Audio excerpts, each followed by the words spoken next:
গত শনিবার ছিল পূর্ণিমা, সেই জন্য আমি বালুঘাট থেকে প্রথম সকাল সকাল বাড়িতে গিয়ে স্নান ধান করে রেডি হয়ে জোগাড় যন্ত্র সব ঠাকুরের করে 11:30টায় পূর্ণিমা লেগেছিল। ঠাকুরমশাই 12টার মধ্যে চলে এসে যে পুজো করছে। এটা আমার জায়ের ঘর, ওই প্রতি পূর্ণিমাতে পুজো করে, কিন্তু এবার যেহেতু অসুস্থ আছে তাই আমাকেই করতে হলো সবটা।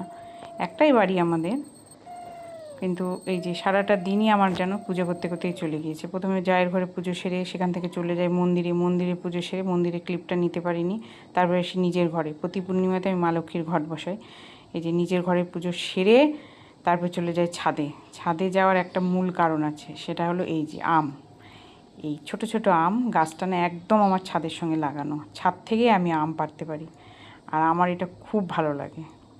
কাঁচার সময় আমগুলো খুবই টক, কিন্তু এই পেকে গেলে না এটা চাটনি খেতে খুব ভালো লাগে। এমনি খেতে থেকে চাটনিটা আমার খুবই ভালো লাগে, তাই আমি প্রতিবারই আমি যতটা পারি নিজে নিজে পারার চেষ্টা করি। ওই দিকটা পারতে পারি না, কিন্তু যতটা হাতা পাই নিজের হাতেই যে আম পেড়ে নেওয়া, এটার যে কী আনন্দ সেটা যে করে সেই বুঝতে পারে। এটা গ্রামের দিকে খুব হয়, টাউনের তো এগুলো খুব কম।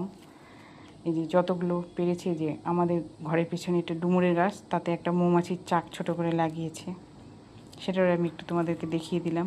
এই যে যতগুলো আম আমি হাতা পেয়েছি ততটা আমি পেরেছি। এই যে পাকা আম, এগুলো নিতে পারিনি, এটা পড়ে গিয়েছে নিচে জঙ্গলের মধ্যে। এই যে আম পাড়া হয়ে গেছে, এবার চলে যাব নিয়ে বালুরঘাটে। টাটা।